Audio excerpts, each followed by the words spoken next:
नमस्कार। आकाशवाणी जयपुर अजमेर से प्रस्तुत हैं प्रादेशिक समाचार।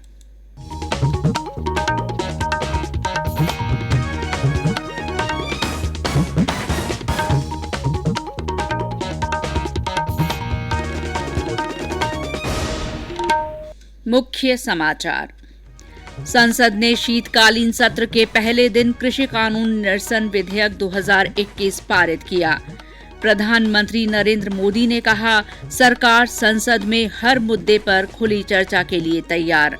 प्रदेश में कोविड के बढ़ते मामलों के मद्देनजर चिकित्सा विभाग ने जांचों की संख्या बढ़ाई, पुलिस भी सख्ती बरतेगी। मुख्यमंत्री अशोक गहलोत ने कहा, सरकार भर्ती परीक्षाओं को बाधा रहित और पारदर्शी बनाने के लिए काम कर रही है। और मौसम विभाग ने बुधवार से प्रदेश के कई इलाकों में बारिश की संभावना जताई।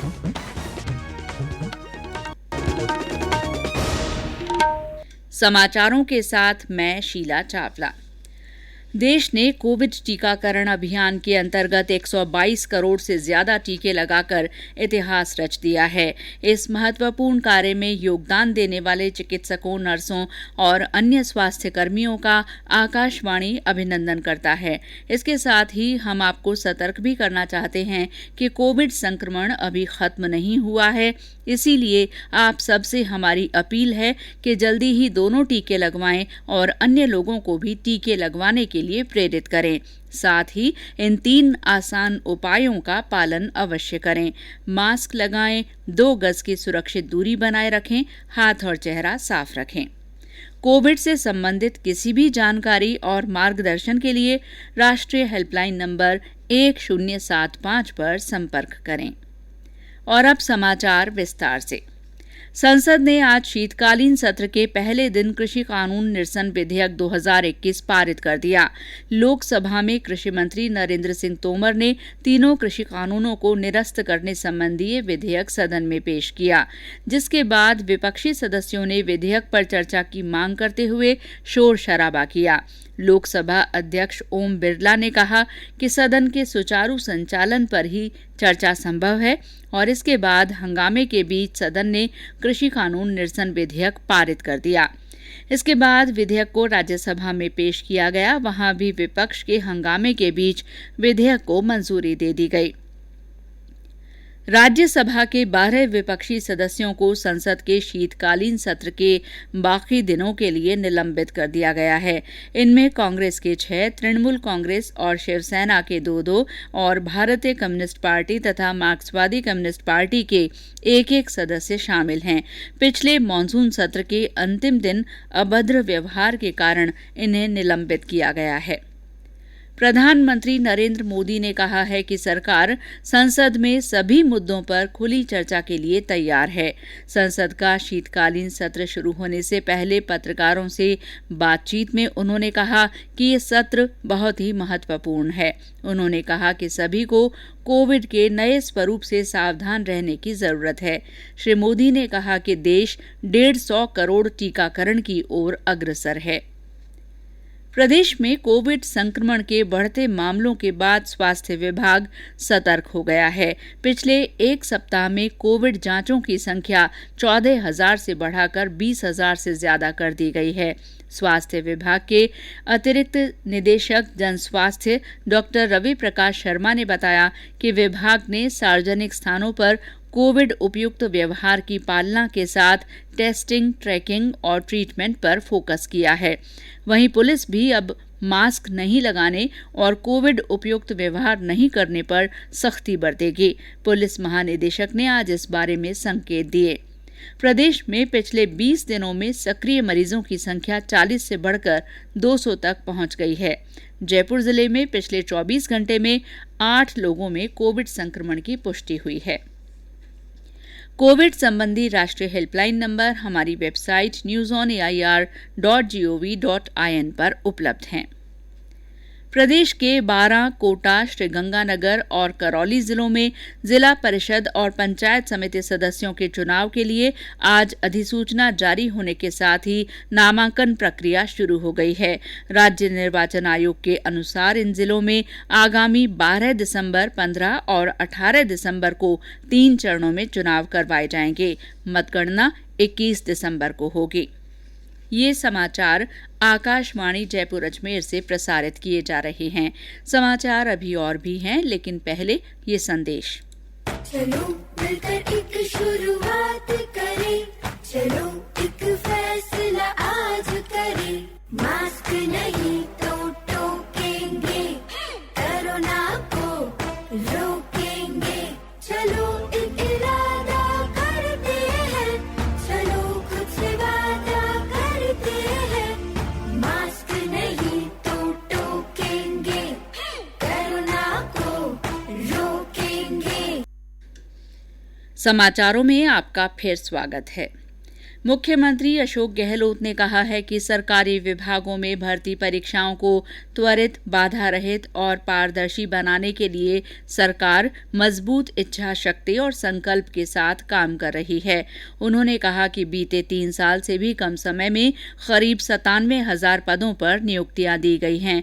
इसके लिए जहां आवश्यक काम हुआ, नियमों में संशोधन और उनका सरलीकरण किया गया और न्यायिक अड़चनों को दूर किया गया। श्री गहलोत आज मुख्यमंत्री निवास से वीडियो कॉन्फ्रेंस के जरिए राजस्थान लोक सेवा आयोग के नए भवन के शिलान्यास कार्यक्रम को संबोधित कर रहे थे।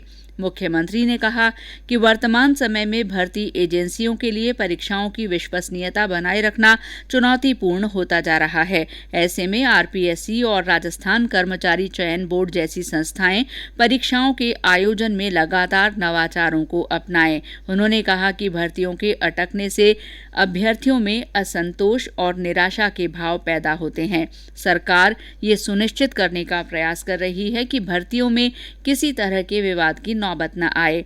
मुख्यमंत्री ने इस मौके पर आयोग की आंतरिक कार्यप्रणाली को बेहतर बनाने के लिए तैयार किए गए संशोधित मैनुअल के पहले और दूसरे खंड का विमोचन किया। उन्होंने अभ्यर्थियों की समस्याओं के प्रभावी निराकरण के लिए आरपीएससी वेब पोर्टल के मॉड्यूल को भी लॉन्च किया। प्रदेश में प्रधानमंत्री फसल बीमा योजना की लोकप्रियता में निरंतर बढ़ोतरी हुई है। राज्य में इस साल फसल बीमा पॉलिसीज की संख्या 1 करोड़ के ऊपर हो गई है। आज इस योजना के 250 प्रचार रथों को रवाना करने के बाद कृषि मंत्री लालचंद कटारिया ने ये जानकारी दी। उन्होंने बताया कि साल 2018-19 में 78 लाख हेक्टेयर क्षेत्रफल में फसल बीमा हुआ था, जो इस साल बढ़कर 1 करोड़ 13 लाख हेक्टेयर क्षेत्रफल हो गया है। कृषि मंत्री ने बताया कि 3 साल में 80 लाख से ज्यादा किसानों को बीमा क्लेम मिले हैं। राजस्थान में प्रधानमंत्री फसल बीमा योजना में 7 बीमा कंपनियां काम कर रही है और समय समय पे जो आपदा, प्रकृति की मार किसानों पे पड़ती है, उसमें किसानों को मजबूती प्रदान करने के लिए इस योजना का पूरा लाभ किसान भी उठाते हैं। विभाग भी पूरा प्रचार प्रसार करता है और बीमा कंपनियों द्वारा समय समय पे भुगतान किसान को किया जाता है। कहीं विवादित मुद्दे जो सामने आते हैं उसको हम भारत सरकार के पास लेके जाते हैं। हमारे अधिकारी भी पूरी मेहनत के साथ में प्रधानमंत्री फसल बीमा योजना को आगे बढ़ा रहे हैं ताकि किसान को उसका पूरा लाभ मिल सके। प्रदेश में घर घर औषधि योजना के पहले साल में 14 जिलों में पौध वितरण का काम पूरा हो गया है और जल्दी ही 12 और जिलों में ये काम पूरा हो जाएगा। प्रधान मुख्य वन संरक्षक डॉक्टर दीप नारायण पांडे ने बताया कि सभी जिलाधिकारियों को 31 दिसंबर तक पौध वितरण काम पूरा करने के निर्देश दिए गए हैं। अब तक योजना के तहत 95% पौधे परिवारों तक पहुंचा दिए गए हैं। डॉक्टर पांडे ने बताया कि उदयपुर संभाग के सभी जिलों और टोंक, बारां, बूंदी, सवाई माधोपुर, करौली, सिरोही, झुंझुनू और अलवर जिलों में लक्ष्य पूरा कर लिया गया है। प्रधान मुख्य वन संरक्षक डॉक्टर दीप नारायण पांडे ने कहा है कि रेंज ऑफिसर्स धरती के चेहरे पर हरियाली की मुस्कान लाने के प्रयास करें। उन्होंने कहा कि पर्यावरण के साथ साथ उससे जुड़े पहलुओं पर भी ध्यान देने की आवश्यकता है। वे आज जयपुर में north India tour of RFO batch 2021-22 में शामिल प्रतिभागियों से बातचीत कर रहे थे। राज्यपाल कलराज मिश्र ने कहा है कि पंडित दीनदयाल उपाध्याय के विचारों से राष्ट्र और व्यक्ति का सर्वांगीण विकास संभव है, इसीलिए सभी को उनके बताए मार्ग पर चलने का प्रयास करना चाहिए। राज्यपाल आज वाराणसी में काशी हिंदू विश्वविद्यालय में एक कार्यक्रम में बोल रहे थे। विश्वविद्यालय की पंडित दीनदयाल उपाध्याय शोध पीठ की ओर से उन्हें परमेष्ठी सम्मान प्रदान किया गया। पुलिस महानिदेशक एमएल लाठर ने आज जयपुर में एक समारोह में पुलिस और अन्य सेवाओं के 66 अधिकारियों और कर्मचारियों को सराहनीय कार्य के लिए डीजीपी प्रशस्ति डिस्क और रोल प्रदान कर सम्मानित किया। उन्होंने कहा कि कोरोना काल में पुलिस कर्मियों द्वारा किए गए सकारात्मक कार्यों से आम जन में पुलिस की बनी बेहतर छवि को बनाए रखा जाए।